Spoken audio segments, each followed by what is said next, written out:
ایک تو آرٹیکل 243 اور دوسرا آئینی عدالت کا قیام. اور آئینی عدالت کے حوالے سے بلاول بھٹو زرداری صاحب نے کہا کہ ہم چاہتے ہیں کہ اس میں چاروں صوبوں کو برابر کی نمائندگی ہو, تو جس طرح یہ چاہتے ہیں اسی طرح ہوگا. لیکن یہ تو 2 پوائنٹس ہیں نا, باقی تو بہت سارے نکات ہیں, اسپیشلی این ایف سی اور صوبوں کے اختیارات کا. دیکھیں یہ 2 نکات پہ تو کوئی ایسے ڈیڈ لاک والی کیفیت نہیں. البتہ پیپلز پارٹی اپنا ایک سیاسی کیس بنانے کی کوشش کر رہی ہے, اور پولیٹیکل پارٹیز ہمیشہ یہ کرتی ہیں کہ آخر کس چیز کو چھپانے کی اور کس چیز کو دکھانے کی کوشش کر رہی ہے. انہوں نے ایشو بنایا ہے 18th امینڈمنٹ کو. اس میں کوئی شک نہیں کہ 18th امینڈمنٹ کے ذریعے اس وقت کی پولیٹیکل فورسز نے بیٹھ کر صوبوں کو بہت سارے اختیارات بھی دیے تھے اور بہت سارے وسائل بھی دیے تھے. یہ بات تو پاکستان کی پولیٹیکل فورسز نہیں بتاتی کہ اس وقت سب نے بیٹھ کر وفاق سے صوبوں کو تو اختیارات دلوا دیے, لیکن صوبوں نے آگے وہ جو ڈسٹرکٹ پہ بھجوانے تھے وہ کیوں نہیں بھجوائے, اور ڈسٹرکٹ گورنمنٹ سسٹم پاکستان کی پولیٹیکل پارٹیز کیوں کر ہضم نہیں کر پاتی. تو اس ایشوز کے حوالے سے میں آپ کو بڑا کلیئر بتا دوں کہ وہ ایک سیاسی کیس بنانے کی کوشش کر رہے ہیں کہ صوبوں کے مفادات پر, صوبوں کے وسائل پر کٹ نہیں لگانے دیں گے. میرا خیال کٹ نہیں لگ رہا. میں آپ کو بتاتا ہوں کیا ہو رہا ہے. دیکھیں کچھ چیزیں ایسی ہیں, وہ مرکز جو ہے کہ قرضوں پہ ادائیگی سود کی کرنی ہوتی ہے وفاق میں. 8,000 ارب سالانہ انہوں نے, اس کے بعد دفاع ان کے پاس ہے, اس کے بعد ڈیولپمنٹ ورکس ہے, وہ کر یہ رہے ہیں کہ اس وقت بعض چیزیں ایسی ہیں. پہلی تو بات یہ ہے کہ ہمارے صوبے بڑے خوشحال نظر آتے ہیں. اس کا سب سے بڑا ثبوت یہ ہے, یہ بھی کل کی بات ہے کہ جب سیلاب آیا تھا تو آپ کو یاد ہے کہ پنجاب کی چیف منسٹر نے کیا کہا تھا کہ ہمارے پاس ہیں پیسے, ہمارے پاس وسائل ہیں, ہم اپنے وسائل پر اعتماد کر رہے ہیں. تو سندھ کو اتنی زیادہ, میں نے اس وقت بھی یہ نقطہ اٹھایا تھا کہ سندھ میں تو سیلاب اس طرز پہ آیا ہی نہیں تھا, تو شور انہوں نے ڈالا تھا کہ جی بیرونی دنیا سے فنڈز لے لیں. اصل میں صوبے ہمارے خوشحال ہیں, لیکن آپ دیکھیں بڑا دلچسپ معاملہ ہے کہ وہ وفاق جو صوبوں کو وسائل دے رہا تھا بڑی بیچارگی سے ان سے بھیک مانگتا نظر آ رہا ہے. اور یہ کام ہونا چاہیے. کیوں ہونا چاہیے؟ دیکھیں انہوں نے جو یہ کہا کہ جی ہم 18 امینڈمنٹ پہ قدغن نہیں لگیں گے, بالکل قدغن نہیں لگیں گے, لیکن اب وہ وفاق کہہ رہا ہے کہ کچھ ذمہ داریاں آپ اٹھائیں, اس لیے کہ جو چیزیں آپ کو دی تھیں آپ نے اس پہ کوئی پیش رفت کی. سب سے اہم بات ہے بینظیر لیکن سلمان صاحب میں یہ جاننا چاہتی ہوں کہ یہ ایک ایسا پوائنٹ ہے جو پیپلز پارٹی اور نون لیگ کے درمیان ڈیڈ لاک کا باعث بنا ہوا ہے. اگر پیپلز پارٹی اس بات پر قائل نہیں ہوتی تو پھر کیا اس چیک کو رکھا جائے گا یہ صوبوں کا؟ جی میں آپ کو یہی تو میں آپ کو بتا رہا ہوں کہ کوئی ایسی بات نہیں ہے, کوئی ڈیڈ لاک والی بات نہیں ہے, نہ صوبوں پہ قدغن لگے گی. البتہ وفاق کچھ ذمہ داریاں صوبوں کو کہے گا کہ آپ خود اٹھائیں. میں آپ کو بے نظیر انکم سپورٹ پروگرام کا بتا رہا ہوں کہ اگر 800 ارب وہ وفاق دے رہا ہے اور وہ صوبوں کو تقسیم کیا جا رہا ہے تو وہ کہے گا جی یہ آپ اپنا وزن خود اٹھائیں. تو اس طرح کی اور بہت ساری ذمہ داریاں ہیں. وہ یہ صوبوں کے وسائل پہ کٹ نہیں ہوگا, لیکن صوبوں کو اپنا وزن خود اٹھانا پڑے گا. تعلیم اور پاپولیشن کنٹرول کے حوالے سے 18 امینڈمنٹ میں تعلیم صوبوں کو دی گئی تھی. پاکستان ایک ڈیفرنٹ کنٹری ہے, پاکستان ایک نظریاتی مملکت ہے. کم از کم تعلیم جیسے اہم اور حساس ایشو کو اس وقت بھی صوبوں کے سپرد نہیں کیا جانا چاہیے تھا. کہ بات یہ کہ آپ چاروں صوبوں کے لیے مختلف نظام تعلیم دے رہے ہیں کہ ایک ملک کے طور پہ پاکستان کا ایک یکساں نظام تعلیم ہونا چاہیے. اور یہ جو آبادی کا ایشو ہے, دنیا کے اندر دیکھیں کہ آبادی کے ایشو کو کس طرح وہ سینسٹیو انداز میں لیتی ہے.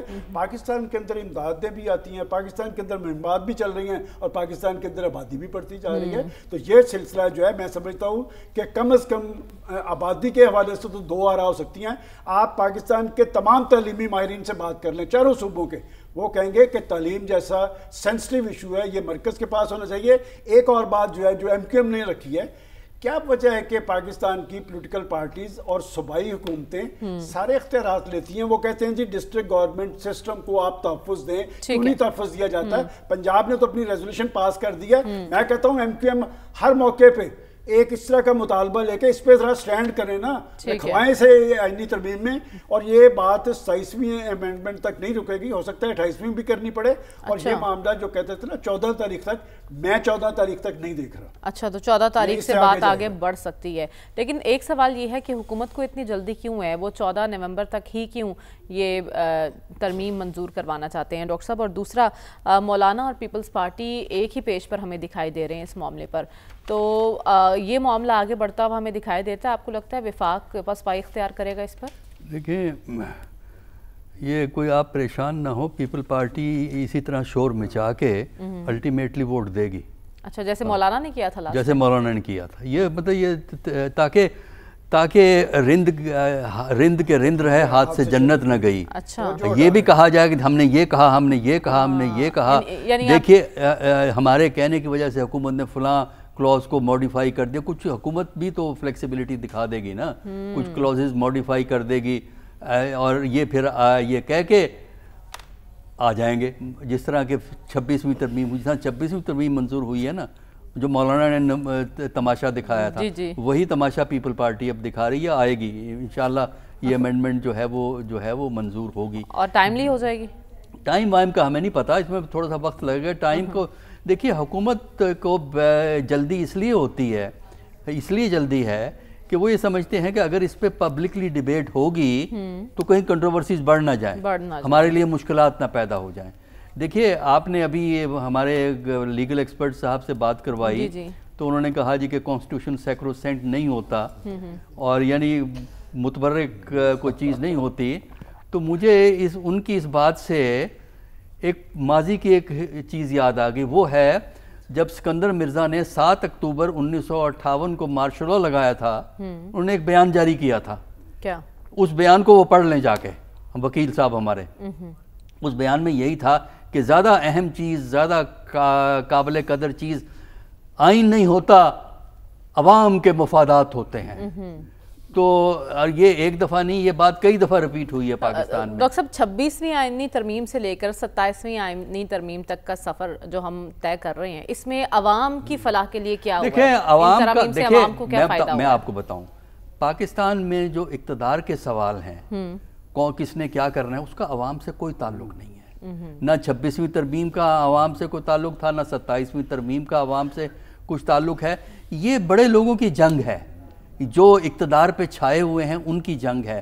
اور جہاں تک کہ آرگومنٹ کا تعلق ہے، دیکھیے آرگومنٹ پولیٹکس کے جو ایشوز ہوتے ہیں ان میں آپ آرگومنٹ فیور میں بھی دے سکتے ہیں، اگینسٹ بھی دے سکتے ہیں. پریزیڈنشل سسٹم اچھا ہے یا نہیں ہے، اس کے دونوں طرف آرگومنٹس موجود ہیں. یہاں لوکل گورنمنٹ ہونی چاہیے کہ نہیں ہونی چاہیے، دونوں طرف آرگومنٹس موجود ہیں. اگر آپ نے چیزوں کو سمجھنا ہے تو پولیٹکس میں ایشو کو پولیٹیکل کانٹیکسٹ میں دیکھنا ضروری ہوتا ہے، ماحول میں دیکھنا ہوتا ہے. 2010 میں جب 18ویں ترمیم آئی تھی، جس میں بنیادی تبدیلیاں کی گئی ہیں آئین کے اندر کئی قسم کی، اس وقت صاحب اقتدار طبقہ تھا، اس کا مفاد یہ تھا کہ آئین میں صوبوں کو مضبوط کیا جائے. اچھا. کیونکہ پاکستان میں بیشتر آئینی ترمیمیں جو ہوئی ہیں وہ صاحبان اختیار و اقتدار کے مفاد کے حوالے سے ہوئی ہیں، عوام کے مفاد کے حوالے سے نہیں ہوئی ہیں. تو 18ویں ترمیم 2010 میں جب یہ ہوئی تھی تو اس وقت کے جو ڈومیننٹ ایلیٹ تھے، جس میں پیپل پارٹی آگے تھی، ان کا مفاد یہ تھا کہ صوبوں کو مضبوط کیا جائے. آج جو حکمران طبقہ ہے وہ یہ سمجھتا ہے کہ صوبوں کے بجائے مرکز کو مضبوط کرنا ہے. پیپلز پارٹی بھی یہ چاہتی ہے، پیپلز پارٹی آج یہ چاہتی ہے کہ صوبوں کے بجائے مرکز کو مضبوط نہیں، وہ مان جائے گی نا. اس میں کچھ تھوڑی سی چیزیں حکومت تبدیل کر دے گی نا، تو وہ بات مان جائے گی. حکومت، میں نے کہا ہے نا، اس کو چھوڑ دیں، اس بات کو میں نے کہہ دیا ہے کہ آلریڈی کہ پیپل پارٹی اسی بات پہ مان جائے گی، جس طرح مولانا مان گئے تھے 26ویں ترمیم میں. تو اس میں یہ ہوتا یہ ہے کہ اس وقت جو ڈومیننٹ ایلیٹ ہے اس کا مفاد کچھ اور ہے. ٹھیک ہے. اس کا مفاد یہ ہے کہ سینٹر مضبوط ہو، سینٹر پاورفل ہو، اختیارات سے. لہٰذا وہ یہ 27ویں ترمیم لا رہے ہیں. کل کو کوئی اور صاحب اقتدار ہوگا تو وہ آئین کو اپنی مرضی کے مطابق تبدیل کرے گا. سب سے بڑی پرابلم یہ آپ کے آئین کی یہ رہی ہے کہ صاحب جن کے پاس اختیار تھا یا ہوتا ہے وہ اپنی مرضی سے آئین کو بدلتے ہیں. ٹھیک ہے. تو آپ کہہ رہے ہیں اپنے مفادات کے پیش نظر آئین میں ترمیم کی جا رہی ہے، نہ کہ عوامی فلاح اور ملکی مفاد کو مد نظر رکھتے ہوئے. رسول بخش رئی صاحب، پیپلز پارٹی کی ہم بات کر رہے ہیں، ان کی جانب سے 18ویں ترمیم کے تحفظ کا فیصلہ کیا حتمی ہے؟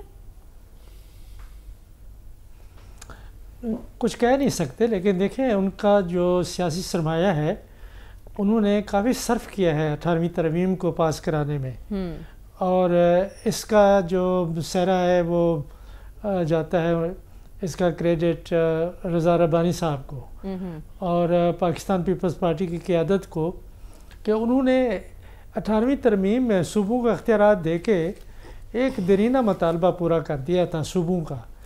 جو صوبوں میں لسانی قومیت پرستی کی تحریکیں شروع سے چل رہی تھیں، ان کا مفاد یہ تھا کہ پاکستان کے وفاق میں مرکز مضبوط ہے، صوبے کمزور ہیں، صوبوں کو مضبوط کرنے کی ضرورت ہے. تو اس وقت یہ ایک کنسنسس پیدا ہو گئی، اور حیرانی کی بات یہ ہے کہ مسلم لیگ نون نے ان تمام سیاسی قوتوں کا ساتھ دیا. اس کے اپنے مفاد ہے اس وقت، وہ بھی کچھ منوانا چاہتے تھے جو انہوں نے منوا لیا تھا. لیکن اگر آپ مسلم لیگ نون کے سیاسی فلسفے کو یا نظریے کو دیکھیں تو جو کچھ انہوں نے تعلیم، خاندانی منصوبہ بندی اور وسائل کی تقسیم کے حوالے سے اور خیبر پختونخوا کے نام کے حوالے سے جو اتفاق کیا تھا وہ ان کی اپنے ماضی سے میل نہیں کھاتا، بالکل مختلف تھا. لیکن ان کے اپنے مفادات، انہوں نے کہا کہ آپ کا مقصد بھی پورا کرتے ہیں، آپ ہمارا مقصد پورا کر دیں، تو وہ سب کچھ ہو گیا. تو ضرورت اس بات کی ہے کہ کچھ چیزیں تو ضروری ہیں کہ میں سمجھتا ہوں کہ دوبارہ سے دیکھنے کی ضرورت. تو پیپلز پارٹی یہ چاہے گی کہ یہ صوبوں کو جو اختیارات تعلیم کی منصوبہ بندی اور خاندانی منصوبہ بندی اور وسائل دیے گئے ہیں، اس کے اوپر وہ ہم کمپرومائز کرنے کے لیے تیار نہیں. دیکھتے ہیں کہ کس حد تک اپنا وہ دفاع کرتے ہیں. کچھ کہہ نہیں سکتے، کہ میں نہیں سمجھتا کہ کوئی بھی سیاسی فیصلہ حتمی ہوتا ہے. لیکن دیکھیں کہ یہ، میں بھی یہی کہوں گا کہ دیکھیں کہ پیپلز پارٹی کا اونٹ بیٹھتا بھی ہے، اگر بیٹھتا ہے تو کس کروٹ بیٹھتا ہے، وہ کیا لین دین کرتے ہیں. اور آپ کو لگتا ہے کہ 14 نومبر تک حکومت اپنے مشن میں کامیاب ہو جائے گی؟